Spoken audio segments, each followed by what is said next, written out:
what is the 25th Amendment? Perhaps you haven't heard of it before, or removing the president. How can you do that short of a coup?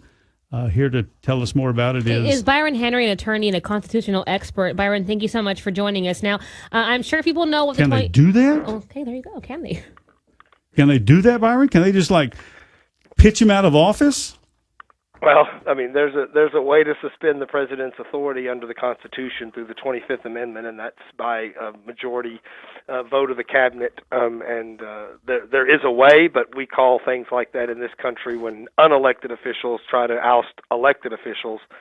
That's called other words in most places, but it's usually known as a coup because we have elected officials in this country that actually have checks on our president and other elected officials through impeachment and other powers.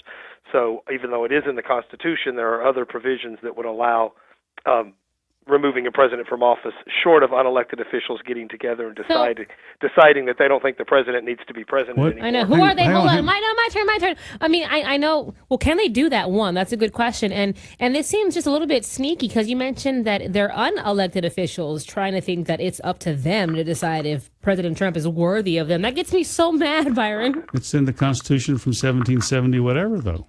Right, Byron? It is true that has been in the Constitution. Well, since the 25th Amendment was ratified, it allows the president to be removed under extraordinary circumstances. And the bottom line is that it's obviously never been used and really not even ever been discussed. And the idea, I'm not saying it would ever need to be done. If there's never an opportunity, it needs to be invoked. For instance, if the president was had dementia.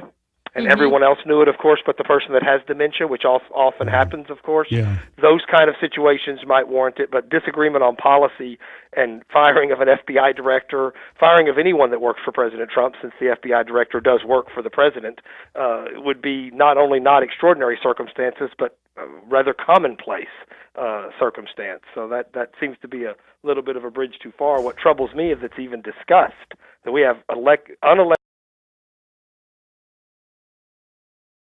in Washington, in the government, that actually discuss removing our duly elected president. I can't hardly believe I'm talking about it in the United States, but that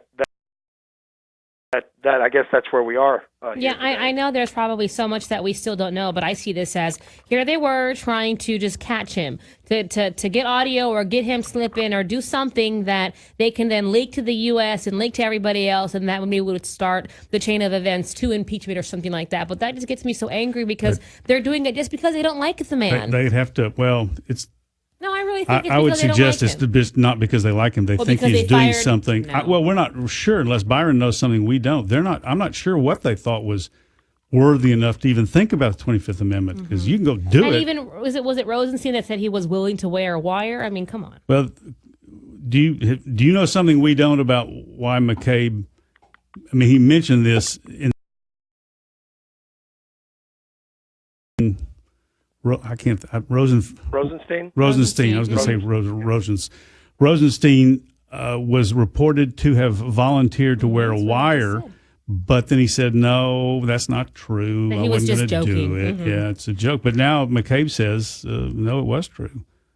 Well, I don't know if I know anything more than you do, but the reports I've heard was that what spurred him to even consider the 25th Amendment was he was troubled by the fact that President Trump had fired James Comey as FBI director, and he felt he was fearful that the president then would shut down, terminate the investigation into Russian collusion with the Trump organization to steal the election, to twist the election. That's right. And of course, we learned from the Senate intelligence report that they're likely or assistant FBI director's concern. That's elected officials' calls if President Trump does something like shut down an investigation, which, by the way, he has entire authority to do. It may be a terrible political move. It might be a bad policy move. It might be crooked, but there are other people out there checking President Trump's power called Congress with impeachment powers, and there's also the people, obviously, and his approval ratings. So there are checks on the president doing something that's very unwise and illegal, by the way. There's courts, there's prosecutors, but certainly it's not for someone in there to decide, just like it wouldn't be for someone to decide if President Obama overstepped his bounds when he signed DACA or did some of the policies that he did that were ultimately found to be unconstitutional by the courts, that well, President Obama's bad for the country, or that's bad, and so that's wrong, or he shouldn't do that. So we need to take action. That's absurd. I don't care what party you're from or which president you prefer. McCabe says that there were 25th Amendment discussions at the DOJ to remove President Trump from office. Joining us on 710 KURV is Byron Henry. He's an attorney and a constitutional expert, and we have.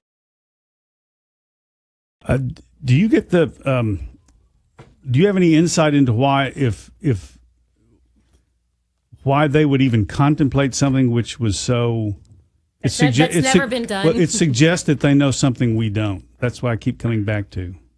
I would say that, except that they can't stand President Trump. You can look at the text before the election, before he was elected, from the individuals involved that have since been fired and have been found to have committed misconduct in the FBI, and there is a deep-seated hatred. I think it goes beyond, obviously, Washington. It goes into the media in a lot of places. Some people call it Trump derangement syndrome. I don't think that's a medical term. But the bottom line is that they dislike him so much they will grab onto anything, whether it's collusion, whether it's Trump Tower meetings, whether it's the wall, to say that he's unfit to be president of the United States. And they may have a point. I mean, I'm not going to debate President Trump's fitness or his policies, but you certainly don't consider those types of measures. You don't even utter them, let alone certainly don't utter them, even if you think them in the halls of our capital with respect to a duly elected president, just because you think that he's doing things that are sideways or that you don't agree with. Yeah, like who are you to decide what he's doing is right or wrong? I'm sorry, Byron. Thank you so much.